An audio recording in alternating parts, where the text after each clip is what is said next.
오늘 하나님께서 우리에게 앞으로 기도로 함께 동역하고 함께 또 이 밤에 주께 기도할 영역을 알려주실 거라 이렇게 믿습니다. IJM이죠. 저도 사실 이전에 들어보지 못했던 단체 이름인데요. 인터내셔널 저스티스 미션 맞죠, 그죠? 예, 대충 알아들으셨죠, 그죠? 예, 뭐 하는 데인지는 이제 정말 어떤 강력한 사역들이 일어나는지는 우리 대표님 나오셔서 말씀과 함께 전해주시겠는데요. 정말 노예들을 구출하는 일입니다. 노예들을 구출하는 각 세계 안에 갇혀 있는 노예들, 성 착취로 인해서 갇혀 있는 노예들, 정말 많은 이 조직들과 악의 소굴에 갇혀 있는 그 노예들, 그런 사람들을 건져내는 일을 사실은 하는 하나의 놀라운 역사입니다. 어떻게 그렇게까지 사역을 할 수 있을까 할 정도로 강력한 그 사역을 감당하고 있는, 많은 인내와 또 많은 기간도 필요하고 그 노예들을 구출할 뿐만 아니라 그들을 가둬놓고 억압한 그 사람들을 법정에 세워서 그들의 행위를 끊어버리는 일까지 하는 정말 그런 단체입니다. 이것은 하나의 강력한 역사라 생각합니다. 그 영역까지는 우리가 할 수 없는 영역일 거다 생각을 하는 그 영역들이 많은데요. 그 영역을 정말 강력한 하나님의 은혜와 사랑으로 감당하는 단체가 바로 IGM인데요. 오늘 한국 대표로 계신 민준호 대표님 나오셔서 오늘 말씀을 전하시겠습니다. 우리가 몰랐던 이야기, 그리고 함께 기도 제목 주시고 우리가 함께 기도하겠습니다. 오늘 기도의 지경이 더 넓어질 거라 믿습니다. 나오실 때 박수로 우리 함께 환영하겠습니다.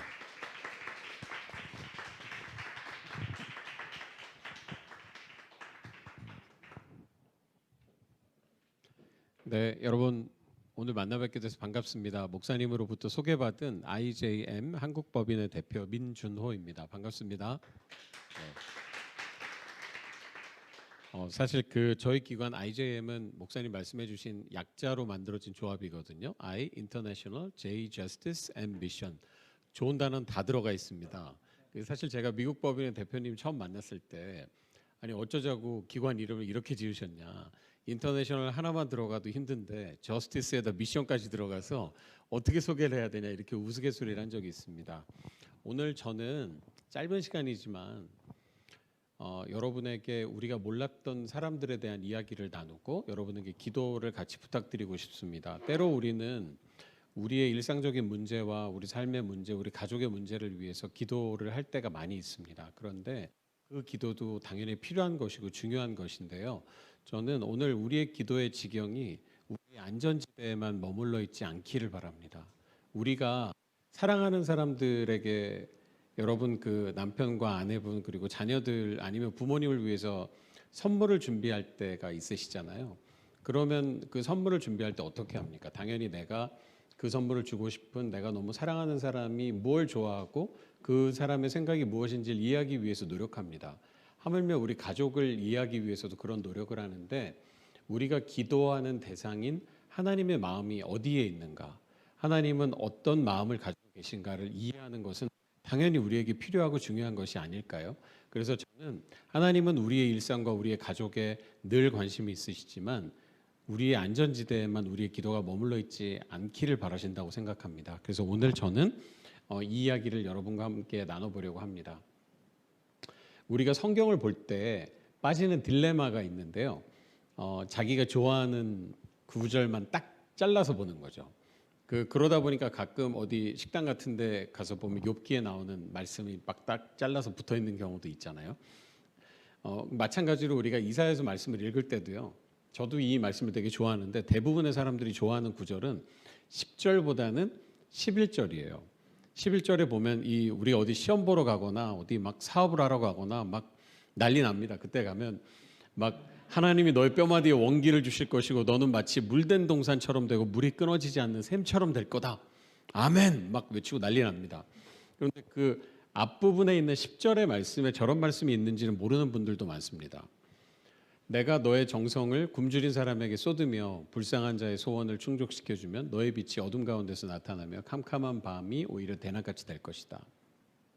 근데 이 말씀은 그 이사야서 1장 17절 말씀에 대한 대응 구절 같은 성격을 가지고 있기도 해요. 우리가 많이 들어본 말씀입니다. 너무 좋은 말이에요. Seek justice, 정의를 추구하라. 옳은 일을 하는 것을 배워라. 정의를 찾아라. 억압받는 사람을 도와줘라. 고아의 송사를 변호하여 주고 과부의 송사를 변론하여 주어라. 좋은 이야기이기 때문에 이 말에 거절하고 거부할 사람은 없을 것 같습니다. 그런데 여러분, 이사야가 저 말씀을 선포하던 시절 그 당시로 돌아가서 잠깐 그 배경 설명을 드리면 우리는 그 이후의 역사가 어떻게 진행됐는지를 책을 읽어서 역사책을 통해서 다 알고 있습니다. 그렇기 때문에 이사야 선지자가 이스라엘 백성들에게 가서 저렇게 강력한 경고를 할 때 돌아와라 하고 하나님께서 이사야 선지자를 보내서 돌아와라라고 외칠 때 우리는 이미 다 알고 있기 때문에 이 답답한 이스라엘 백성들이 왜 돌이키고 하나님께로 돌아가지 않을까라고 생각합니다. 왜냐하면 우리는 그 이후의 역사를 알고 있으니까요. 계속 어긋난 길을 가서 멸망의 길로 갔습니다. 하지만 이사야 선지자가 나타나서 돌아와라, 돌이켜라라고 말씀을 선포하던 그 시점이 만약에 막 사회가 혼란스럽고 나라가 망해가는 것 같은 그런 외형적인 모습을 갖췄다면 사람들이 그 말씀을 듣고 돌이켰을지도 모르겠습니다. 하지만 안타깝게도 이사야 선지자가 백성들에게 처음 말씀을 선포하던 그 시점은 외형적으로는 별 문제 없어 보였어요. 그런대로 주변의 강대국과의 관계도 나쁘지 않았고 나라의 경제도 크게 문제 없는 것처럼 보였습니다. 괜찮았어요. 그러니까 만약에 그 시점에 하나님의 선지자가 나타나서 만약에 저런 정의에 대한 말씀과 그 당시에 가장 약하고 힘없는 고아와 과부들을 돌봐라라는 이야기가 아니라 너희들이 나한테 드리는 제사가 마음에 안 들어. 제물은 이렇게 받고 제사의 형식은 이렇게 받고 구체적으로 짚어주셨다면 오히려 백성들이 돌이켰을지도 몰라요. 하지만 그게 아니라 우리의 일상이 크게 문제없어 보이고 잘 굴러가는 것처럼 보이고 그냥 부강해 보이는 것처럼 보이는 일상 속에 있는데 선지자가 나타나서 그 시대의 가장 약한 사람들을 돕고 그 사람들을 돌아봐라 라고 이야기를 하면 도전을 받을까요? 여러분이라면 어떠실 것 같아요? 한국도 여전히 북한과 대치하고 있고 여러 가지 경제 위기를 겪고 있지만 우리의 일상이 매일매일 흔들리진 않아요. 지금 마치 하마스의 공격을 받고 있는 이스라엘 백성들 같은 그런 일상을 겪고 있지는 않습니다. 그런 가운데 너희 주변에 있는 가장 약한 사람들을 돌아봐라 라고 한 하나님의 말씀에 우리가 즉각적으로 반응할 수 있을까요? 그렇지 않을 수도 있다고 생각됩니다. 우리는 현대사회의 노예 문제를 다루는 곳입니다. 아마 제가 여기서 노예라는 단어를 꺼내면 되게 생소하게 느끼실 분이 많을 것 같아요. 이 노예 문제는 국제사회의 빈곤 문제하고도 필연적으로 닿아 있습니다. 국제사회의 빈곤 문제는 한 번쯤 다 들어보셨을 거예요. 배고픈 사람들의 이야기이죠.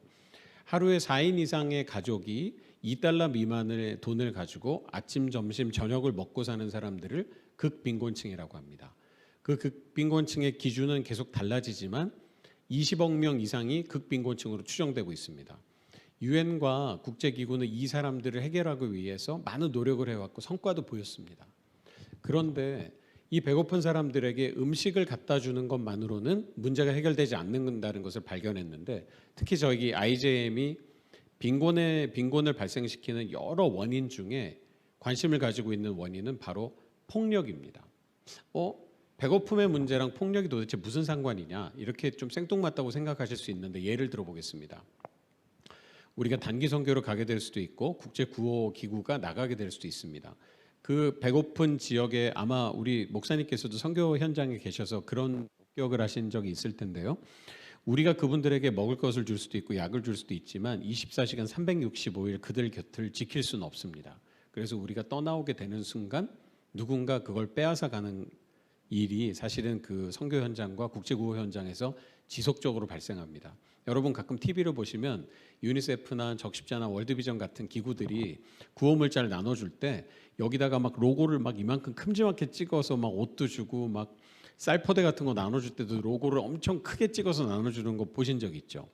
아마 잘 모르시는 분들은 돈은 후원자가 내는데 왜 자랑은 그 기관들이 하냐라고 생각하실 텐데 물론 홍보의 목적도 있지만 또 하나의 숨은 목적은 재판매를 하지 못하게 하기 위한 겁니다. 우리가 딱 돌아서는 순간 그걸 그 마을에 있는 힘센 사람들이 뺏어다가 암시장에 팔거든요. 그래서 이런 일상적인 폭력의 문제는 빈곤의 문제와 뗄래야 뗄 수 없는 상관관계를 가지고 있는 겁니다. 많은 분들이 가지고 있는 편견. 21세기의 노예가 어디 있어요? 역사책이나 톰 소여의 모험 같은 아니면 바람과 함께 사라지다 같은 영화나 소설책에나 존재하는 거 아닙니까? 그런데 안타깝게도 그렇지 않습니다. 21세기에도 노예로 살고 있는 사람들이 있습니다. 어느 정도의 숫자가 될까요? ILO가 작성한 통계에 따르면 약 5천만 명이 노예로 살고 있습니다. 이 통계는 작년에 새로 작성됐는데요. 작년에 업데이트되기 전까지 지난 10년 동안 4천만 명으로 통계가 유지됐다가 코로나 때 1천만 명이 늘어났어요. 코로나가 한국에 사는 우리 같은 사람들의 삶에도 영향을 줬지만 개발도상국의 노예로 사는 사람들에게 더 치명적인 영향을 줬다는 걸 의미합니다. 5천만 명 하니까 큰 거 같은데 실감이 잘 안 나시죠? 우리 대한민국 인구 거의 대부분과 맞먹는 숫자입니다. 그 정도의 사람들이 노예로 살고 있습니다. 이분들의 특징이 있는데 뭐냐면 이분들은 태어나면서부터 고아였거나 버려진 채로 거리에서 살고 있는 사람들이 대부분입니다. 그래서 이 사람들은 도움을 요청할 능력도 없고 도움을 요청할 신분도 없습니다. 이렇게 예를 들어 보겠습니다. 개발도상국에서는 경찰을 만나서 신고하는 것은 불가능에 가까운 일이지만 운이 좋아서 경찰을 만나서 신고를 할 수 있다고 가정을 해보겠습니다. 만약에 제가 신고를 하면 저를 좀 도와주세요. 이름이 뭡니까? 제 이름은 민준호입니다. 생년월일은요? 76년 7월. 주소는 어딘가요? 경기도 어디? 부모님 이름은 뭐예요? 이렇게 해서 저를 확인할 수 있을 겁니다. 근데 누군가가 도움을 요청했는데 당신 이름은 뭡니까? 사람들은 저를 존이라고 불러요. 나이는 잘 모르겠습니다. 주소는요? 그런 건 없어요. 부모님은요? 잘 모르겠습니다. 이 사람을 무슨 수로 신고를 받아주고 도와줄 수 있겠습니까? 바꿔 이야기하면 이 21세기에도 노예로 살고 있는 사람들은 가장 취약한 누구도 관심을 갖지 않고 있는 21세기판 고아와 과부와 같은 사람들이라고 말씀드릴 수 있겠습니다. 아마 여기 계신 분들은 그래요. 노예가 있다는 통계까지 제시하시고 이런 문제가 있다고 했으니까 있는 것까지는 오케이. 그런데 한국에 살고 있는 나하고는 아무 상관없어요 라고 생각하실 수 있어요. 근데 요건 몇 가지 극단적인 예인데 우리도 모르는 사이에 우리의 삶 속에 이런 인신매매의 결과물들이 들어와 있다는 걸 한번 예를 들어 보겠습니다.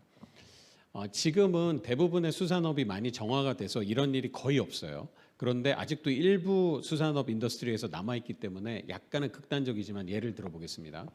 한국에서 우리가 먹을 때 요리를 먹을 때 새우가 들어간 요리를 소비하게 되는 경우가 있는데요. 우리가 먹게 되는 냉동새우는 대부분 동남아에서 옵니다. 태국, 베트남이 주 산지고요. 바다에서 잡는 경우도 있지만 대부분은 양식장에서 키웁니다. 그런데 아까 말씀드렸던 대로 지금은 많은 경우에 해결이 됐지만 사시다 보면 껍질이 붙은 채로 냉동되거나 껍질이 벗겨진 채로 냉동된 새우들을 사실 수가 있어요. 아주 극단적인 예예요. 지금은 잘 없어요. 그런데 저 껍질이 벗겨진 새우를 사실 때 혹시 궁금해 본 적이 있으신가요? 저 껍질 누가 벗겼을까? 기계가 하기도 합니다. 근데 아직까지도 많은 경우에 사람이 합니다. 어떤 사람들이 할까요? 8살 전후의 아이들이 합니다. 왜 그럴까요? 손이 작아서 잘 벗기거든요. 우리 어머님들 집에서 요리하실 때 새우 사서 껍질 벗겨보시면 알겠지만 생각보다 간단한 일은 아닙니다. 손톱 밑에 찔리기도 하고요. 쉽지 않습니다. 그러면 아침 8시부터 저녁 12시까지 하루 종일 잡혀서 일을 하는 아이들은 한국 돈으로 한 800원 정도 되는 돈을 받는데 그중에서 식대는 또 떼기 때문에 자기 손에 떨어지는 거는 한 300~400원 정도 가져갈 수 있습니다. 그 300~400원 정도 되는 돈을 벌겠다고 하루 종일 일하는 아이들이 자발적으로 거기에 갔을까요? 자발적으로 갔다고 해도 문제인데 안타깝게도 대부분 그렇지 않습니다. 속아서 갑니다. 좋은 일자리가 있다 아니면 학교에 보내주겠다라고 해서 속아서 가는 경우가 많죠.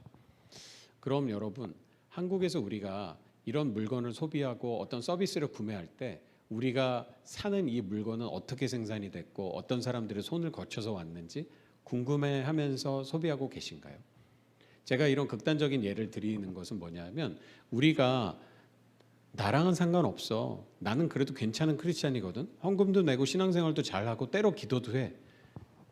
이렇게 살고 있는 우리조차도 생각을 놓고 살다 보면 이런 범죄에 가담하게 되는 결과가 나올 수도 있습니다. 무조건 조금 더 싼 거, 조금 더 빠른 거, 조금 더 편한 걸 소비하는 동안에 누군가는 희생될 수가 있거든요. 그리고 여러분 지난 한 해 동안 많이 보셨던 뉴스에도 나오는데요. 일단 이걸로 얘기해 보겠습니다. 그럼 이렇게 무서운 범죄인 인신매매는 왜 없어지지 않을까요? 돈 때문에 그래요. 인신매매를 통해서 사람을 물건처럼 사고 팔아서 돈이 벌리기 때문입니다. 그럼 얼마나 많은 돈이 벌릴까요? 2014년 기준으로 ILO의 통계에 따르면 인신매매를 통해서 전 세계에서 만들어지는 범죄 수익이 150빌리언 US 달러, 한국 돈으로 210조 원 정도인데요. 그 해에 삼성과 애플, 마이크로소프트, 구글, 페이스북 같은 회사들이 벌어들였던 경상 이익과 맞먹을 정도로 엄청난 돈입니다. 물론 지금은 통계가 좀 바뀌어서 저거보단 적게 나오지만 그렇기 때문에 포기하지 못하는 겁니다. 범죄자들이. 오늘은 제가 여러분에게 모든 이야기를 다 말씀드릴 수는 없습니다. 그런데 한 예를 들어보겠습니다. 50만 명이 되는 아이들이 어린아이들을 대상으로 한 온라인 성착취 범죄에 노출돼 있습니다. 근데 저 50만 명은 전 세계 어린아이들의 숫자가 아니고요. 필리핀이라는 한 나라에 국한된 숫자입니다. 50만 명이면 엄청난 숫자예요. 그런 아이들이 온라인 성범죄에 노출돼 있는데 이 온라인 성범죄가 뭐냐면 몇 년 전에 한국 사회를 충격에 몰아넣었던 엠번방 사건 비슷한 건데요. 근데 이건 약간 그 형태가 좀 다릅니다. 한국이나 선진국에 있는 이런 범죄자들이 남성이나 여성인 경우에 어떤 서비스에 접속해서 돈을 지불하면 필리핀의 한 시골 마을에 아이들을 납치해서 데려다 놨다가 그 조그만 방에 모니터 앞에 앉혀놓고 게임을 하듯이 시키는 행동을 합니다. 아이들이. 이걸 해봐, 저걸 해봐, 옷을 벗어 만져봐, 옆에 있는 아이에게 뭘 해봐. 도대체 왜 이런 일을 하는지 모르겠지만 이런 일이 벌어지고 있는 게 우리가 살고 있는 21세기 현실입니다. 한 가지 더 슬픈 것은 필리핀에서 이런 범죄자들을 이제 지속적으로 잡아들이는데 이걸 순위권이라는 단어를 쓰기에는 좀 적합하지는 않지만 대부분 미국, 호주, 유럽 남성들이 1, 2, 3위예요. 그런데 최근 몇 년 사이 이상할 정도로 한국 남성들이 메달권으로 빠르게 올라가고 있어서 참 메달권이라는 표현은 좀 그렇습니다만 그래서 필리핀에 있는 저희 동료들이 저희에게 물어봐요. 한국에 무슨 일이 있나? 왜 한국이 인구 대비해서 범죄가 너무나 어마어마하게 발생하고 있기 때문에 그런 이야기를 합니다. 이것과 관련해서 또 하나 더 충격적인 이야기가 있는데요. 그러면 이 아이들을 팔아넘기는 사람들이 있을 거 아니에요? 납치해 가는 범죄자들도 있지만 이 범죄자들에게 팔아넘기는 사람들이 있을 텐데 누구냐 하면 83%가 부모나 친인척입니다. 거짓말 같으시죠? 어떻게 부모가 돼서 아이를 팔아넘길 수 있을까? 친인척이 돼서 팔아넘길 수 있을까? 그런데 몇 가지 이유가 있는데 가장 큰 이유 중에 하나는 범죄는 악은 악의 얼굴을 하고 나타날 때보다는 선의 얼굴을 하고 나타날 때가 많기 때문입니다. 내가 네 아이 데리고 가서 성매매를 시킬게 하면 넘겨줄 어떤 부모가 있겠습니까? 아무리 못 배웠다 하더라도. 아이가 7, 8명, 9명, 10명 정도 되는 상황에서 한 명이라도 입을 줄여야 되고 아이를 보내주면 학교도 보내주고 공부도 하게 하고 일도 시키고 돈도 주겠다라고 이렇게 감언이설로 속이죠. 근데 사실 교육 수준이 낮은 필리핀 시골 지역에 사는 부모들의 경우 이걸 온전하게 분별할 만한 능력을 갖고 있지 못한 경우가 많습니다. 그래서 아이들이 넘어가게 되는 것이죠. 우리가 이 문제에 조금 더 민감하게 반응해야 되는 이유는 하나님께서 만드신 가장 기본적인 공동체인 가정이 깨어지는 데서부터 이런 문제가 많이 발생하고 있기 때문입니다. 그리고 또 한 가지 이렇게 팔려가는 아이들의 평균 나이는 불과 11살입니다. 11살이면 여러분 얼마나 어린 줄 아세요? 4학년이에요. 4학년. 제 딸이 둘 있는데 아직도 너무너무 어리거든요. 중3, 중1인데 그 아이들보다 너무 터무니없이 어린 나이예요. 그래서 도대체 11살 되는 아이들이 저런 일을 당한다고 생각하면 참 저걸 그대로 참 받아들이고 있기가 참 힘들 때가 있습니다. 여기까지 이야기를 하면 너무 힘들고 듣기 어려운 얘기를 숨가쁘게 했잖아요. 그래서 아마 많은 분들이 그래요. 노예가 있는 것까지도 알겠고 심각하다는 것도 알겠고 새우 얘기도 잘 들었고 나도 조심하지 않으면 가해자가 될 수도 있다는 것까지는 알겠는데 너무너무 힘들고 어려운 문제인데 나 같은 사람이 할 수 있는 일이 있겠어요? 범죄하고 맞닥뜨려야 되는데 내가 할 수 있는 일은 없지 않을까요? 보통 이렇게 생각하실 수 있고 무리가 아닙니다. 그런데 그렇지 않습니다. 우리가 할 수 있는 일이 있습니다. 어떤 게 있을까요? 여러분 이 사진을 한번 봐주세요. 이 사진에 있는 분들이 각 나라의 전통 의상을 입고 미국 국회의사당 앞에서 사진을 찍었습니다. 어떤 사람들일까요? 유학생 같기도 하고 그 나라를 대표하는 부유한 집안의 자녀들인 것 같기도 합니다. 그런데 이 사람들은 우리가 각 나라에서 구출한 인신매매의 피해자들이고 생존자들입니다. 대부분의 개발도상국은 우리나라에는 인신매매 범죄가 없다라고 얘기합니다. 대표적으로 북한처럼. 그런데 이 사람들이 거기다 대고 없다고? 내가 증거다. 내가 인신매매로 몇 년 동안 갇혀 살았고 내가 바로 그 증거다라고 해서 미국 국회의사당에서 증언을 하고 나서 찍은 사진입니다. 근데 우리가 이 인신매매 피해자들을 구출하고 나서 이분들에게 던졌던 질문이 있는데 그 대답이 우리를 놀라게 만들었습니다. 당신이 제일 두렵고 무서웠던 게 뭡니까? 저는 당연히 이 사람들을 납치하고 괴롭혔던 범죄자가 제일 무서웠어요 라고 대답할 줄 알았어요.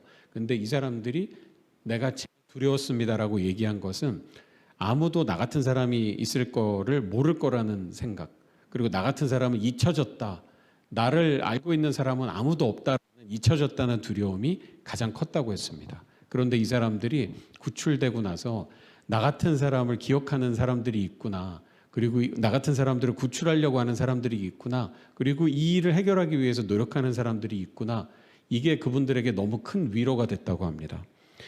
이 중에 요 가운데 있는 흑인 남성분이 보이세요? 요 사진에선 안 보이는데 여기 왼쪽 선이 여기 걸쳐져 있는데 이분은 오른쪽 팔이 없어요. 인신매매 당해서 일하다가 오른쪽 팔이 잘렸습니다. 근데 이 사람은 구출된 이후에 데이빗 마카라라는 분인데 공부를 아예 못하셨던, 배우지 못한 분이셨거든요. 근데 저분이 구출된 이후에 나도 그러면 나 같은 사람을 좀 도와주고 싶다라고 해서 처음부터 다시 학교를 보내서 공부를 시켰는데요. 이 사람이 지금 변호사입니다. 케냐의 변호사가 돼서 자기 같은 사람들을 대변하는 일을 하고 있습니다. 정말 그래서 이 사람이 자기와 같은 친구들을 모아서 SVN이라는 이제 별도의 조직을 만들었는데 Survivors Network이라고 해서 생존자들의 네트워크를 만들어서 미국 국회, 영국 국회, 전 세계 국회를 다니면서 당신네 나라에 있는 기업들이 이 물건을 수입하고 만드는 과정에서 인신매매가 관여되어 있는지 책임감을 가지고 들여다보지 않으면 당신들이 가해자가 되는 거다. 이런 걸 증언하면서 새로운 법들이 계속 생기도록 하는 과정을 하고 있습니다. 우리가 이런 문제가 있다는 것을 오늘 듣고 기도를 시작하는 것만으로도 변화는 아주 작은 것이지만 시작이 될 수 있다고 생각합니다. 그냥 이건 조금 어려운 그림인데 쉽게 말씀드리면 IJM이 하는 일은 한 3단계로 나눠서 설명드릴 수 있겠습니다. 1단계는 인신매매 피해자들을 구출하는 일입니다. 이건 대부분의 NGO들이 하는 일과 비슷하다고 볼 수 있습니다. 하지만 약간 다른 것은 범죄자를 마주하는 것이죠. 근데 2단계는 이 사람들을 납치하고 괴롭혔던 가해자들을 끝까지 추적해서 현지 법정에 세우는 일을 합니다. 그리고 세 번째는 이 나라의 법이 바뀔 수 있도록 합니다. 단적인 예로 우리와 가장 가까운 이웃 중에 하나인 필리핀만 해도 아동 대상 성매매와 인신매매가 발생했을 때 이 범죄자들을 처벌할 수 있는 법 규정도 제대로 없습니다. 그래서 그런 법이 만들어질 수 있도록 그 나라에 있는 크리스찬 변호사, 검사들과 함께 일을 하면서 법률을 만들도록 하는데 최근에 3가지 법률이 연속해서 통과되는 일이 일어나게 됐습니다. 시간이 오래 걸리지만 이 일을 계속 반복적으로 하고 있는 이유입니다. 이 사람들은 캄보디아에 있는 법무부 공무원들입니다. 캄보디아는 여러분이 아시는 대로 대표적인 공산국가고 독재국가입니다. 그런데 안타깝게도 캄보디아에서는 여성과 어린아이를 대상으로 한 성범죄가 아주 성매매 범죄가 만연해서 일어나고 있습니다. 그런데 우리가 지난 한 16년 넘는 시간 동안 캄보디아에서 계속 밑빠진 독에 물 붓는 것 같은 일을 반복했습니다.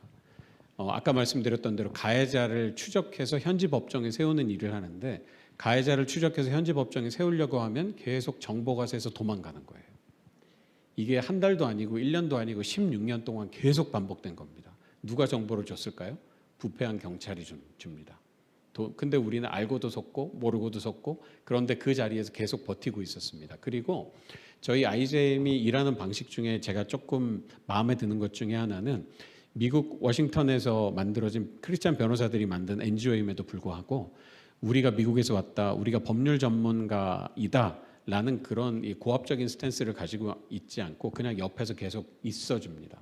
그래서 이 범죄를 추적하고 가해자를 기소할 수 있도록 16년 동안 계속 파일링을 하고 모든 자료를 수집한 다음에 그 나라의 경찰과 검찰의 손을 통해서 자국의 문제를 스스로 해결할 수 있도록 도와주고 저희가 옆으로 빠져왔습니다. 근데 이 일이 반복되니까 캄보디아에도 그런 경찰과 검찰 중에 질문을 하는 사람이 생기기 시작한 거예요. 너희들은 도대체 왜 이 일을 하는 거야? 나는 돈이라도 받는데 너희들은 왜 이 일을 하는 거야? 그러면서 우리가 이곳에 온 이유는 예수님 때문이라는 이야기가 나누어지게 되는 것이죠. 그분들이 우리를 다 받아들이진 않는다 하더라도 그분들 중에 변화가 시작되고 이렇게 깨어진 그 크리스찬 공무원들이 나오기 시작했습니다. 실제로 캄보디아는 코로나 기간 동안에 이제 4급 이상 공무원으로 고위 공무원으로 승진하기 위해서는 IJM이 제공하는 인신매매 예방과 방지 교육을 받아야 승진하는 국가공무원법이 통과됐습니다. 그 자리에서 캄보디아의 고위 공무원들이 우리 임원들에게 이런 얘기를 했답니다. 우리는 너희들 정체가 뭔지 알고 있다. 우리가 크리스찬인 것도 알고 우리의 최종 목적이 뭐라는 것도 안다는 거죠. 하지만 그래도 우린 지금 당신들의 도움이 필요하니까 우리를 도와달라. 물론 이렇게 극적인 승리가 매일 반복되는 건 아닙니다. 이렇게 해서 갔다가 또다시 배신당하고 또 후퇴하기도 합니다. 그런데 그래도 그 자리를 계속 버티고 있고 한 명이라도 더 많은 사람들을 구출할 때까지 우리는 이 일을 계속 하고 할 것입니다. 이렇게 변화된 사람들이 있습니다. 많은 분들이 야, 범죄가 연루된 건데 이런 범죄가 가능할까? 변화가 가능할까? 이런 질문하십니다. 그런데 변화가 가능합니다. 어떻게 가능할까요? 한 예를 들어보겠습니다. 저희가 많이 예를 드는 Theory of Change인데 변화 이론인데요. 여러분 미국 서부에 가면 성인 남자가 한 30명 정도 손을 잡아도 다 나무를 둘러쌀 수 없을 정도로 높이는 100m, 둘레가 수십 미터에 이르는 메타세콰이어 나무들이 있습니다. 저 나무를 베는 그 다큐멘터리 같은 걸 한번 보시면요. 이 톱으로 오른쪽 끝에서부터 왼쪽 끝까지 다 베는 줄 알았는데 그게 아니더라고요. 이렇게 조그만 틈을 내고 거기다가 이렇게 웨지라고 하는 걸 박아 넣습니다. 그리고 그 웨지를 망치질을 해서 계속 밀어 놓으면 어떻게 될까요? 크랙이 생기겠죠. 금이 가서 이렇게 나무가 쪼개지고 넘어가지 않을 것 같은 그런 나무도 넘어가는 일이 생기는 겁니다. 현장에 있는 우리 직원들이 이런 농담을 해요. 인신매매 범죄자들은 아까 식사하다가 제가 목사님께도 말씀드렸는데 예수님 믿는 우리보다 믿음이 더 좋은 사람들이라고 해요. 이게 무슨 소리일까? 예수님 믿는 우리는 예수님이 우리를 대신해서 십자가에서 피 흘려 돌아가심으로 구원받은 것을 믿고 따르는 사람이 크리스찬입니다. 하지만 안타깝게도 여러분은 안 그러시겠지만 살다 보면 좀 흔들릴 때가 있잖아요. 그런데 이 범죄자들은 단 한 번도 흔들리지 않는데요. 나는 절대로 감옥에 가지 않아. 이 동네에 있는 경찰서장, 검찰총장, 판사 다 우리 아버지 친구인데 누가 감히 날 감옥에 집어넣어. 아주 공고한 범죄 카르텔인 거죠.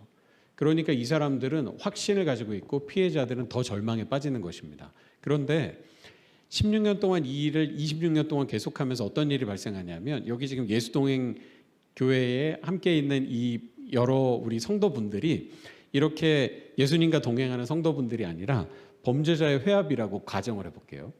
예를 들어 이 앞에 계신 우리 강 목사님이 이번에 막 자랑을 합니다. 나는 노예를 1000명을 새로 납치해 왔고 이 사람들 팔면 죄송해요. 큰 돈을 벌 수 있을 것 같다. 저 뒤에 계시는 분이 나는 노예무역에다가 IT를 도입해가지고 돈을 많이 벌었어. 이렇게 매달 모여서 서로의 성과를 자랑하는데 다음 달에 갔더니 이 사장님이 안 보이기 시작하고 저 사람이 안 보이기 시작합니다. 저분 어디 갔지? 감옥에 갔대. 재판을 받고 있대. 별거 아닌 것 같지만 이 한두 명의 감옥에 가면서 엄청난 변화가 일어나게 됩니다. 실제로 필리핀 세부에서는 어린아이들을 대상으로 한 온라인 성범죄가 너무 만연해서 저희가 빌 앤 멜린다 게이츠 파운데이션과 같이 프로젝트를 진행할 때 원래 우리의 목표는 한 20%만 범죄를 감소시키면 좋겠다라는 목표를 세웠는데 4년 뒤에 최종적으로 모니터링해 보니까 필리핀 경찰이 놀라서 다시 검사를 했는데도 72%가 줄어든 거를 확인할 수 있었어요. 어떻게 됐냐면 아까 말씀드렸던 대로 피해자를 지속적으로 구출하고 가해자들 중에 한두 명, 3명, 4명, 5명, 10명 넘는 숫자가 계속 법의 처벌을 받기 시작하면서 범죄자가 위축되고 숨어들기 시작한 겁니다. 이런 변화가 가능하다고 저희는 믿고 있습니다. 그리고 무엇보다 이런 변화의 시작은 예수님의 마음을 가지고 이 사람들을 구출해내고 말겠다, 이 나라를 바꾸고 말겠다라는 그런 기도와 신념을 가진 사람들에 의해서 시작되고 있다고 믿고 있습니다. 가끔 우리는 내가 모여서 기도하고 내가 하나님께 기도하긴 하는데 어떤 변화가 일어날 것인가, 불가능하지 않나, 이런 생각을 할 때가 있습니다. 왜냐하면 나는 너무 작은 개인이고 세상은 너무나 크고 세상의 범죄는 너무나 깊고 어둡기 때문에. 그런데 한 사람이 하는 기도는 모여져서 비전이 있고, 그런 비전이, 그런 기도가 하나님의 단을 움직인다고 생각합니다. IJM도 26년 전에 한 사람의 기도에 의해서 시작했습니다. 이분이 게리 하우겐이라는 미국 우리 본사의 창업자신데요. 이분에 대해서 그냥 제가 간단하게만 설명드리면 미국판 금수저예요. 이 사람은 17남매의 막내로 태어났고요. 아버지가 한국전쟁에 참전하신 그 비행기 조종사하고 의사입니다. 그런데 이 사람이 대학은 하버드 대학을 나왔고 로스쿨은 시카고 로스쿨을 나왔습니다. 한국식으로 얘기하면 최고 수준의 학부와 대학원을 나온 겁니다. 졸업한 다음에 미국 백악관에서 일을 했고 미국 법무부의 특별검사로 일하던 당시에 유엔의 법무감으로 파견됐는데 그때 처음으로 부임한 임지가 1994년에 르완다였습니다. 르완다 대학살이라고 혹시 들어보셨습니까? 호텔 르완다라는 영화를 찾아보시면 더 자세히 알 수 있는데 캄보디아에는 킬링필드가 있었고 수십 년 전의 이야기가 아니라 1994년이면 제가 고등학교 3학년 때예요. 그때 르완다라는 나라에서 후투와 투치족 두 종족이 서로를 죽고 죽였는데 100만 명이 죽었습니다. 그 100만 명이 죽은 현장에서 은자대마라고 부르는 한 마을에 있는 가운데 있는 교회입니다.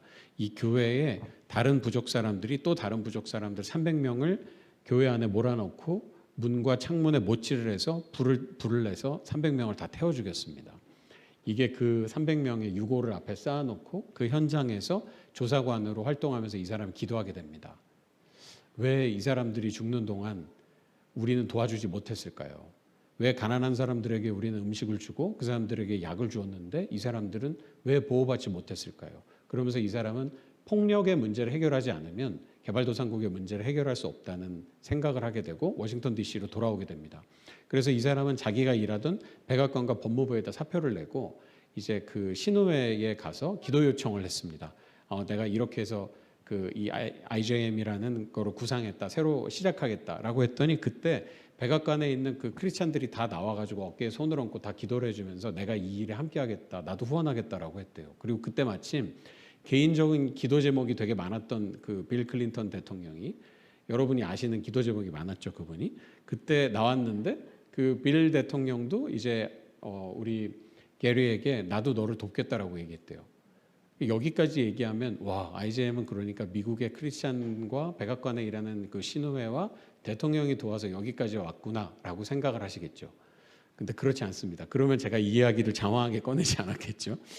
제가 IJM에 조인해서 코로나가 한참일 때 한국 법인을 세우라는 사명을 가지고 한국으로 왔습니다. 저는 처음에 금방 할 줄 알았어요. 전 친구가 좀 많거든요. 저의 교만한 포인트 중에 하나가 그건데 나는 친구가 많아요.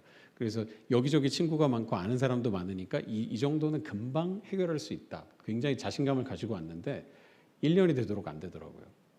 왜 안 됐는지에 대한 이야기를 하자면 밤을 새야 돼가지고 그냥 짧게만 말씀드리고, 근데 그때 게리 대표가 저한테 이제 와가지고 같이 만나서 교제하는 가운데 나 이거 지금 안 되고 난 정말 마음이 너무 낮아졌다. 내가 법인 설립할 수 있을지 모르겠다라고 했더니 게리 대표가 자기의 얘기를 꺼내주는 거예요. 그러면서 아까 얘기한 거기까지 들으셨고 그 다음에 이야기를 할게요.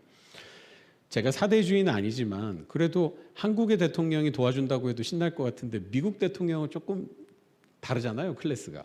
근데 미국 대통령이 도와주겠다고 했는데 그러고 나서 호기롭게 사표를 던지고 나왔대요. 그래서 집에 있는 가라지에다가 책상을 하나 놓고 컴퓨터를 놓고 막 벤처 창업하듯이 이렇게 IJM이 시작된 겁니다.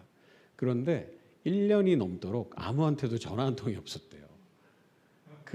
막 전 세계에 있는 국제기구와 뭐 미국 정부에다가 온갖 이메일을 보내서 우리가 이런 인베스티게이션을 하려고 하니까 IJM을 도와달라고 했는데 답장도 없고, 자기를 후원하고 돕겠다고 하던 그 수많은 신우회 친구들은 전화도 없고, 빌 클린턴은 온데간데 없고, 그래서 계속 전화기를 놨다가 내렸다 했대요. 전화를 해볼까? 문자를 해볼까? 근데 그러다가 1년이 지나는 시점에 자기가 발견했대요. 나는 기도를 늘 하고 있지만 내가 진짜 이걸 하나님께서 하실 일이라고 생각하고 기도하지 않았구나.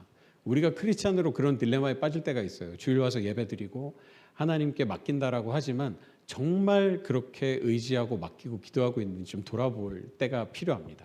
근데 게리에게 그 순간이 온 겁니다. 그래서 다 내려놨대요. 이거 나한테 이 마음을 줘서 보낸 분도 하나님이시고 이 사람들에 대한 절박함을 알려주신 분도 하나님이시니 어떻게 돼도 하나님이 한국식의 표현으로는 정말 죽이 되든 밥이 되든 하나님 마음대로 하세요 라고 딱 내려놨대요. 근데 그때 아까 말씀드렸던 대로 가라지에다가 책상을 놓고 이렇게 그 준비를 하니까 옆집 사람이 지나가고 토요일 날 골프 치러 가다가 보고서는 이 사람이 무슨 벤처를 창업한 줄 알았던 모양이에요. 그래서 근데 나중에 이야기를 듣고 제가 옆집 사람이 뭐 하는 사람인지도 어떻게 모를 수가 있냐 제가 그랬는데 제가 그 집을 놀러 가 보니까 그냥 평범한 중산층의 마을이에요. 그렇게 부자 동네가 아니에요. 근데 옆집 사람이 가다가 아니 너 맨날 하는 뭐 컴퓨터 놓고 하던데 이게 어떤 일이냐 나한테 좀 설명을 해봐라. 너도 벤처 좋은 거면 나도 한번 관심을 가지고 투자를 해볼 수 있으니까 설명을 해봐라. 설명을 쭉 듣더니 아니 당신은 돈 버는 사람이 아니라 이런 일을 하는 사람이구나. 아 그러면 우리 회사에도 파운데이션이 하나 있는데 우리 회사에 와서도 프레젠테이션을 한번 해봐라. 그리고 내 친구 회사도 있는데 거기도 파운데이션이 있는데 거기 가서 한번 설명을 해봐라라고 했대요. 그냥 그러고 이제 그 사람은 지나갔대요. 그러고 나서 초청이 와서 갔는데 이 옆집 사는 사람이 그 여러분 그 회사 아시죠? 비행기 만드는 보잉사의 회장이었던 거예요. 보잉사 이사회 회장인데 보잉 파운데이션을 소개하고 내 친구 회사는 어디냐면 포드 파운데이션이었던 거예요. 그래서 그 두 파운데이션이 저희에게 이니셜 펀드를 후원하면서 이 일이 시작이 됐습니다. 그리고 저희도 한국에서 많은 교회를 찾아가서 IJM을 소개하고 싶지만 사실 쉽지가 않아요. 왜냐하면 제가 목회자도 아닐 뿐더러 IJM이 누군지 모르는데 불러서 교회 문을 열기가 쉽지 않습니다. 우리 목사님처럼 이렇게 깨어진 목사님들을 초청해 주시지만 그래서 저희도 계속 IJM을 알리기 위해서 하는데 저도 한 1년 넘게 교회를 찾아가서 만나기가 쉽지 않았어요. 근데 게리도 똑같았대요. 근데 게리가 많은 교회에다가 이 일을 같이 동역하고 싶습니다. 초청을 보냈는데 아무도 불러주지 않았대요. 근데 드디어 처음으로 시카고에 있는 한 교회에서 초청을 했대요. 근데 자기는 그 집회를 잊을 수가 없다고 하는 거예요. 갔더니 그 왜 잊을 수 없냐 그랬더니 처음 집회인데 갔더니 60명이 앉아 있더래요. 그래서 내가 60명이라는 숫자 때문에 기억에 남는 거냐 적어서 그런 거냐 그랬더니 그게 아니래요. 자기는 불러줘서 갔는데 누군지를 모르고 갔대요. 대상이. 당연히 미국은 교회가 그렇게 큰 교회가 많지 않아서 60명도 되게 큰 교회입니다. 근데 갔더니 정말 큰 교회였는데 60명이 주일학교 아이들인데 주일학교 초등부도 아니고 유치부 K 아이들인 거예요. 그래서 왜 기억에 남았냐고 했더니 우리가 하는 일을 최초로 교회에서 설명한 것이 유치원 아이들도 이해할 수 있도록 설명한 게 자기의 첫 집회였다고. 근데 그 집회가 너무 인상적이었지만 그러고 떠나오는데 마음에 아쉬움이 있었대요. 왜냐하면 나도 성인들에게도 좀 소개하고 싶은데 라는 마음이 있었대요. 근데 그때 마침 그날 그 교회에 성인 예배에 어떤 목사님이 오셔서 한국식으로 하면 부흥회를 하고 가신 거죠. 근데 그분이 게리 하우겐이라는 변호사가 와서 유치원 애들을 대상으로 강의를 하고 갔다는 얘기를 듣고서 나도 한번 소개시켜달라. 그 무슨 얘기인지 나도 듣고 싶다라고 해서 다시 만났는데 그 당시에는 그때도 그 목사님이 유명하셨지만 지금처럼 유명한 분은 아니셨는데 그 목사님과의 만남이 시작돼서 우리 교회도 와라, 내 친구 교회도 와라, 나와 함께 일하는 사람들의 네트워크가 있는데 거기에도 이 IJM의 사역을 알리면 좋겠다라고 해서 IJM의 이사로까지 참여하셨던 목사님이 계시는데 그분이 얼마 전에 돌아가신 팀 켈러 목사님입니다. 제가 이런 그 이야기들을 장황하게 말씀드리는 거는 우리가 기도하고 하나님께 매달리고 부르짖을 때 어떨 때 우리 기도가 들어진다고 생각될 때도 있고 하나님이 침묵하신다고 느낄 때도 있습니다. 그런데 여러분 우리가 여기서 잊지 말고 붙들어야 될 것은 하나님은 우리에게 가장 좋은 것 선한 것을 주기로 마음먹으신 분이라는 겁니다. 우리의 노력 여부하고는 상관없이 이미 2000년 전에 하나뿐인 아들을 희생시켜가면서까지 우리를 살린 분입니다. 이건 쉬운 일이 아닙니다, 여러분. 그런데 그런 하나님께서 우리를 살리기로 마음먹으셨는데 때로 우리의 기도가 들어지지 않는다고 생각할 때는 최선을 다해서 우리가 기도해도 들어지지 않는다고 할 때는 제가 인생을 많이 살지는 않았지만 적어도 제 경험치 안에서 제게 하나님이 주신 마음은 그게 들어지지 않는 상황이 저에게 더 좋은 것이었던 경우가 많았습니다.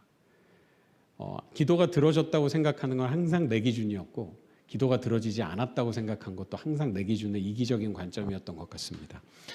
오늘 저는 여러분에게 IJM의 사역에 대해서 짧은 시간이지만 나눴고 어떤 사람들을 우리가 돕는지에 대해서 나눴습니다. 여러분이 오늘 이 시간 동안 다 기억하시지는 못하시겠지만 이 사람들을 위한 기도를 계속 해주실 것을 요청드립니다. 그리고 제가 오늘 최근에 저희 직원들과 나누는 말씀 중에 하나인데요. 빌립보서 말씀인데요. 여러분 많이 아시는 말씀이시죠? 여기서도 우리가 제일 좋아하는 부분은 13절입니다. 내게 능력 주시는 자 안에서 나는 모든 것을 할 수 있습니다. 아멘! 외치고 막 시험 보러 갑니다. 그런데 사실 앞에 있는 구절도 함께 기억해 주세요. 내가 궁핍할 수도 있고 부유할 수도 있다. 근데 나는 어떤 처지에서도 만족할 수 있는 법을 훈련을 통해서 배웠습니다. 나는 비천하게 살 수도 있고 풍족하게 살 수도 있습니다. 배부르거나 굶주리거나 풍족하거나 궁핍하거나 그 어떤 경우에도 적응할 수 있는 법을 배웠습니다. 그래서 나는 내게 능력 주시는 자 안에서 모든 것을 할 수 있습니다. 사도 바울의 고백입니다. 여러분, 이게 만약에 우리의 마음이라고 가정을 하면 이 안에 물이 가득 차 있는데요. 제가 목이 말라서 물을 좀 달라고 하면 여기 이 컵에 물을 담아서 주실 겁니다. 그럼 이건 물인가요? 컵인가요? 사실 넌센스 같은 질문이지만 물이 담긴 컵입니다. 그런데 여기서 중요한 건 컵도 중요하지만 핵심은 물이 아닙니까? 안에 무엇이 들었는가가 더 중요하다고 생각합니다. 사람은 본능적으로 내 잔을 가득 채우고 싶어 하지만 또 넘치는 건 싫어합니다. 남에게 주는 건 또 쉽지 않거든요. 그런데 아무리 가득 차도 여러분 경험하셨을 겁니다. 만족할 수 없습니다. 중요한 것은 이 안에 무엇이 들었고 내 안에 누가 계시고 내가 예수님 안에서 거하고 동행하고 있는가를 인지하고 있는가, 그 안에서 누리는 충만함을 기억하시기 바랍니다. 충만함의 단어가 영어로 컨텐트먼트예요. 컨텐트먼트. 근데 이 컨텐트먼트라는 단어의 영어는 컨텐트, 내용하고 똑같습니다. 그러니까 가득 차서 충만함을 느낄 수 있는 게 아니라 안에 무엇이 들었는지를 인지하는 데서 충만함을 느낄 수 있는 거라고 생각합니다. 하나님이 오늘 나에게 주신 것은 그 무엇이든 그것으로 충분하다는 확신과 고백에서 나올 수 있는 것이 충만함입니다. 오늘 우리는 우리가 선택하지 않았는데 한국에 태어났습니다. 만약에 우리가 50km만 위에서 태어났으면 완전히 다른 삶을 살고 있을 겁니다. 개발도상국의 인신매매 피해자로 살고 있는 사람들도 마찬가지입니다. 그렇다면 조금 더 나은 환경에서 태어난 우리는 아마 지금 각자의 처지를 어렵게 생각하고 비관하시는 분도 있겠지만 대한민국에 살고 있는 평균적인 소득 수준을 가진 시민이라면 전 세계 80억 인구 중에서 상위 3%에 들어가는 삶을 살고 있는 사람들입니다. 우리가 아무리 어렵고 비탄하다고 생각해도 전 세계의 상위 3% 안에 들어가는 삶을 살고 있는 사람들입니다. 그렇다면 우리는 이 사람들에 대한 책임과 기도에 부담을 져야 한다고 생각합니다. 오늘 이 이야기를 함께 들어주셔서 감사합니다. 아까 말씀드렸던 대로 저는 제 얘기를 짧게 드리고 이야기를 마무리하면, 저는 뭐 앞에서 막 이렇게 나누니까 막 되게 대단하게 막 신학도 하고 막 뭔가 NGO에서 오랫동안 일한 사람처럼 생각되시겠지만 그렇지 않습니다. NGO 쪽으로 넘어온 지 한 10여 년 정도밖에 되지 않았고 첫 직장은 IT였고 그 다음에 증권사 쪽에서 일했어요. 이유는 하나입니다. 돈을 많이 줬거든요. 주식도 많이 주고. 그래서 그쪽으로 갔습니다. 근데 늘 마음에 부담이 있다가 선교사로 나갈 용기는 없고 이쪽으로 넘어오게 됐습니다. 짧게 말씀드리면 저는 95년에 이제 여기 집 앞에, 제가 그때 반포 살았는데요. 집 앞에 삼풍백화점이 무너질 때 저하고 여동생이 안에 있었어요. 제 동생은 3층에 있다가 건물이 무너졌고 저는 1층에 있을 때 건물이 무너져서 동생은 건물 더미에 깔렸고 몸이 많이 다쳤는데 기억은 없어요. 다치면서 사고 기억을 잃었거든요. 저는 몸은 안 다쳤는데 그때 좀 이렇게 먼지를 많이 들여 마셔서 한동안 좀 고생을 했고 기억이 아직도 생생하게 나요. 그런데 그때 그 사고를 겪으면서 건물이 지어지던 때에 이사 갔는데 건물이 무너지는 모습까지 제가 보게 됐습니다. 근데 그때 하나님께서 그 사고 가운데 제 마음에 이런 마음을 주셨어요. 아, 이 건물이 내 인생과도 같구나. 사람들이 보기에는 아무리 화려하고 높고 큰 건물을 쌓을지 몰라도 기초가 예수님 안에 바로 놓여지지 않으면 그냥 이렇게 마지막 순간에 와르르 무너질 수 있겠구나. 우리는 사람이기 때문에 사람들의 시선이 중요해요. 사람들이 나를 어떻게 봐주는 것도 중요하고 남들에게 보여지는 것도 중요해요. 사실 그렇지 않습니까? 그런데 여러분 잊지 말아야 할 것은 사탄이 우리에게 주는 마약 중에 최고의 마약은 저는 우리의 삶이 영원히 계속될 거라는 착각이라고 생각해요.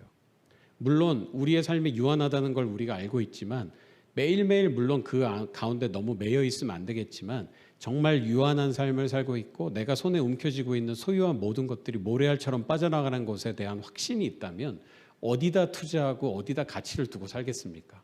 그렇지 않습니까? 사실 그럼에도 불구하고 우리가 잊지 말고 기억해야 될 것은 내 안에 계시는 예수님과 내가 내 삶의 기초를 어디다 놓을 것인가, 기도하면서 하나님께 구하고 더 좋은 직장, 더 좋은 학교, 더 좋은 사업, 성과, 결혼 다 중요하지만 그것보다 가장 중요한 것은 내 안에 계신 예수님과 내가 어떻게 하면 동행할 것인가. 교회 이름이 너무너무 멋진 것 같아요.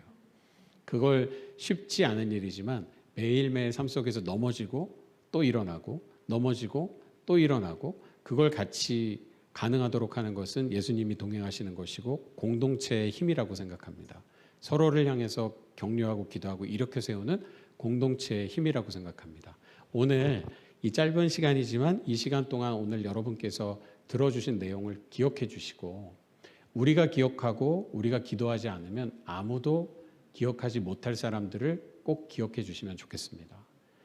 오늘 이 시간 우리가 함께 나눈 이 사람들에 대한 이야기를 가지고 이따가 우리 함께 기도할 수 있게 되기를 바랍니다. 네.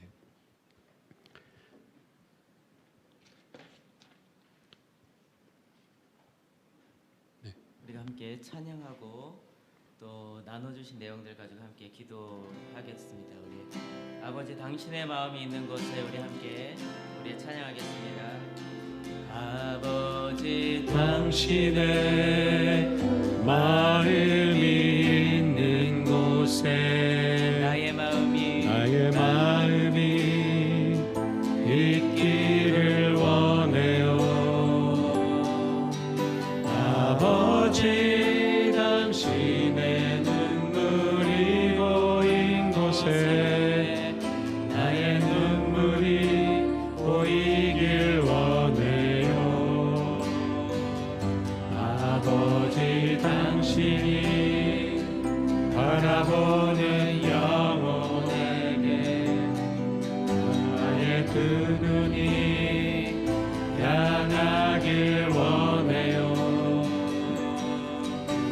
아버지 당신이 울고 있는 어두운 땅에 나의 두 발이 향하길 원해요.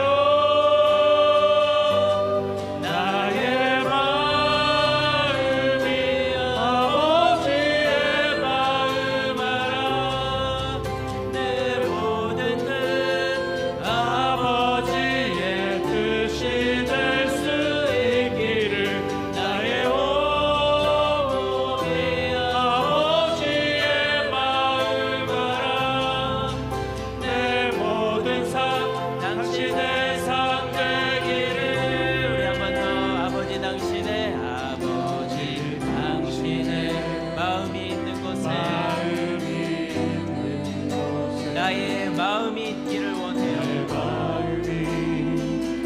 있기를 원해요. 아버지 당신의 눈물이 고인 곳에 아버지 당신의 눈물이 고인 곳에 나의 눈물이 보이길 원해요. 아버지 당신이 바라보는 바라보는 영혼에게 나의 두 눈이 향하길 원해요. 향하길 원해요. 아버지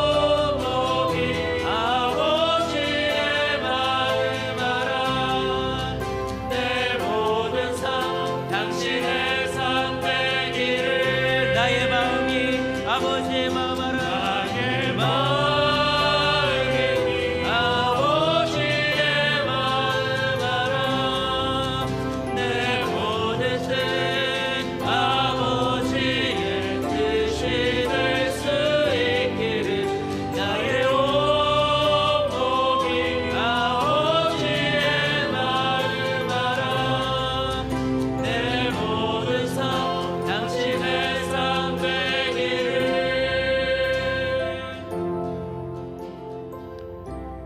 네, 오늘 우리 같이 기도하기 원합니다. 처음으로 이렇게 같이 기도하기 원하는 기도 제목은 오늘 말씀드렸던 대로 저희가 개발도상국에서 많은 어린이와 여성들을 구출하고 있습니다. 물론 그 강제 노동으로 팔려간 남성들도 많이 구출하게 되는데요. 저희가 최근 들어서 계속 관심을 가지고 있는 부분은 구출한 이후에 이분들이 영적으로 또 정신적으로 온전하게 회복되는 데까지 시간이 많이 필요하더라고요. 그리고 구출한 이후에도 관심이 많이 필요합니다.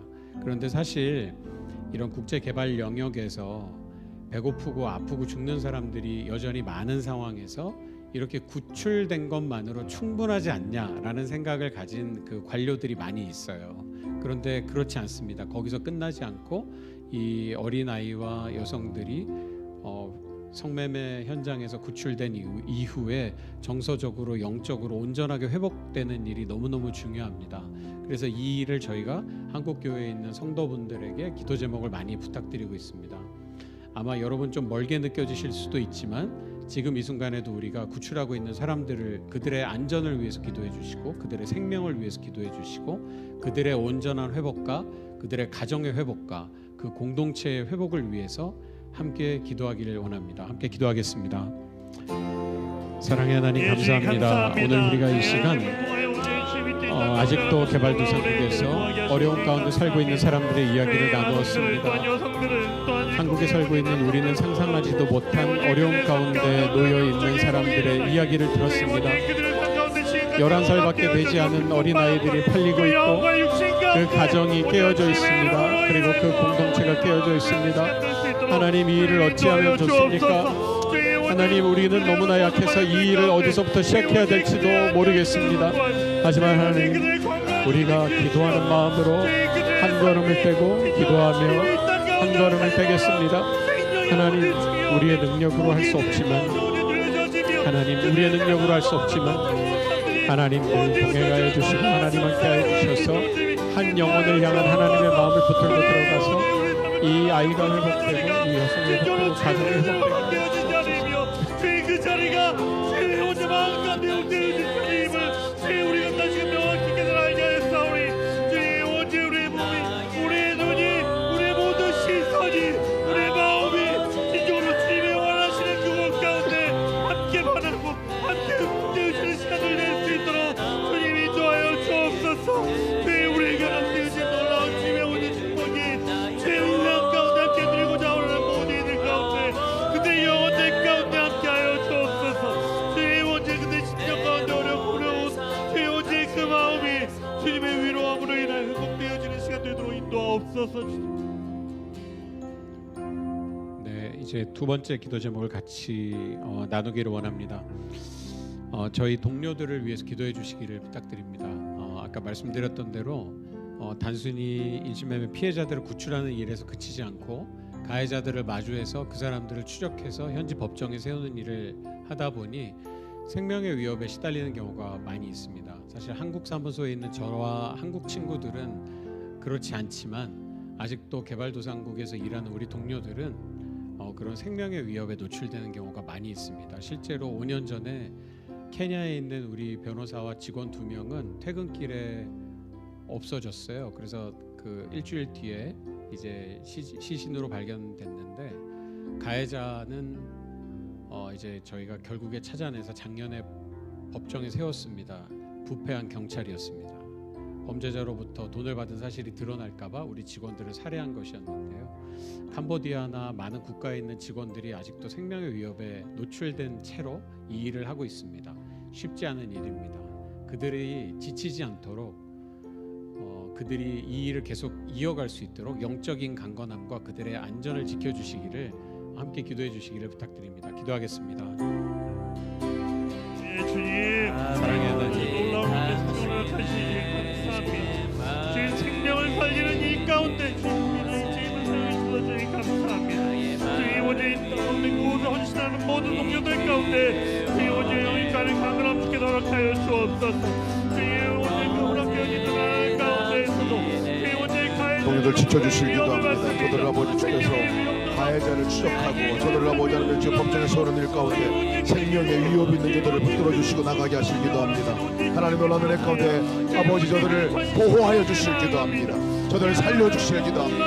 아버지들에게도 아버지 주의 임재 가운데 함께 아버지 정말 나아가는 역사가 있게 도와주실 기도합니다. 저들을 아버지 하나님 주의 하나님 아버지 주의 팔로 붙들어 아버지 언제 있도록 나아가게 하여 주실 기도합니다. 생명이 놀라는 역사 생명이 놀라는 애 가운데 주의 일들이 이루어지게 도와주시고 아버지 계속해서 아버지 하나님 주여 아버지 그 땅에 아버지 정말 계속 저 구출하고 살려내는 일들이 일어날 수 있도록 인도하여 주시옵소서. 하나님 감사합니다. 하나님 놀라는 가운데 허락하시니 감사합니다. 주의 놀라운 아버지 하나님 주여 인도하시므로 아버지 하나님에게 힘 주시고 무엇보다 영적으로 메마르지 않게 도와주시고 아버지 하나님 온전한 하나님과 온전한 육수와 온전한 아버지 연합으로 말미암아 저들이 강력하게 아버지 주여 그리스도의 정의를 선포하게 도와주시고 아버지 가운데 아버지 온전한 그들을 강력히 모든 것들을 맞이하여 아버지 하나님 주여 아버지 부패와 부조리와 악한 것들의 경고한 것들을 풀어드리는 가운데 쓰임받을 수 있도록 인도하시고 역사하여 주시옵소서. 오직 여호와께서 인도하시길 기도합니다. 오직 여호와께서 주관하시길 기도합니다. 오직 함께하여 주시기를 기도합니다. 하나님 나라의 가운데 나가게 도와 주시옵소서. 아버지도 오시옵소서. 하나님께서 아버지 하나님의 주여 아버지 하나님 그들의 가족들을 지켜주십시오. 아버지 외받는 자들을 담대하게 허락하여 주십시오. 아버지 하나님의 주여 하나님께서 저들을 온전히 붙들어 역사하여 주실 기도합니다. 우리가 또 하나 기도할 것이 있습니다. 이 일은 전방에 나가서 사역하는 우리 사역자들도 또 전문인들도 또 필요합니다. 그러나 그 앞에 설 수 있는 것은 같이 기도하는 기도의 사람들이 있어야 이게 가능합니다. 또 그 자리에 서서 함께 일을 할 수 있도록 하는 여러 가지 후원도 있어야 이게 가능한 일입니다. 이를 삼 기도합시다. 우리뿐만 아니라 많은 사람들이 이 일들을 알게 하시고 또 많은 사람들이 이 하나님의 일하심의 역사의 현장에 동참하는 역사가 있게 하여 주시기를. 제가 오기 전에 사이트에 들어가서 봤습니다. 사이트에 들어가서 보니까 명확하게 거기에 어떻게 참여하는 건가의 방법이 나오더라고요. 기도 후원 이게 있어요. 매주마다 매주 이 2번씩 상황과 또 그런 기도 제목들을 개인적으로 카톡으로 보내주는 문자로 보내주는 그 일들을 통해서 기도하는 동참을 호소하고 있습니다. 저도 오늘 신청하고 왔어요. 또 재정으로 후원하는 것도 있습니다. 재정에 관한 부분보다 먼저 앞서서 해야 될 일들이 우리가 기도로 후원하는 일이라 이렇게 여겨집니다. 함께 참여하는 일들 우리도 오늘 주께 듣게 하신 것은 우리가 중보기도제 그 자리에 함께 서기 위해서 하나님께서 불러주신 거라 생각합니다. 우리 한번 기도합시다. 그 일을 위해서 함께 하는 사람들이 같이 많은 성도들이 일어나서 하나님의 일하시는 그 일들이 결합토록 일어나게 하여 주시기를. 여러분 그 제목 기도하시고 우리 민준호 대표 위해서 기도해 주시기 바랍니다. 우리 대표님 비롯한 한국의 사역자들이 많이 있습니다. 자기들 일을 다 내려놓고 또 이것을 전임 사역으로 함께 헌신하고 있는 분들도 계십니다. 주께서 강하게 그들을 통해서 이 일들이 한국 안에 전 세계 안에 계속 알려지는 일들이 이루어지고 나가게 하여 주시기를 우리 함께 그렇게 기도하기 원합니다. 그 기도를 함께 하시고 여러분 계속 이어서 여러분 가지고 나온 기도 제목들 가지고 기도하시다가 자유롭게 돌아가시기 바랍니다. 주님의 이름으로 우리가 한번 부르시고 통성으로 기도하시겠습니다. 주여